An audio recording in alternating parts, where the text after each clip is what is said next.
Dámy a pánové, vítáme vás v rychlíku číslo 639 Rožmberk ze stanice Plzeň hlavní nádraží do stanice Brno hlavní nádraží.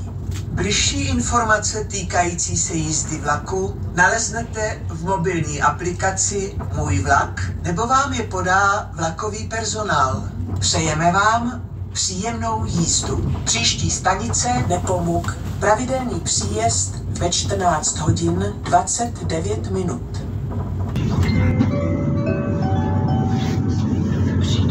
Dámy a pánové, vítáme vás v rychlíku číslo 639 ze stanice Plzeň hlavní nádraží do stanice Brno hlavní nádraží.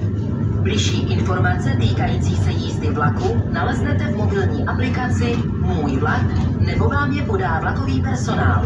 Přejeme vám příjemnou jízdu. Příští stanice Nepomuk, pravidelný příjezd ve 14 hodin 29 minut.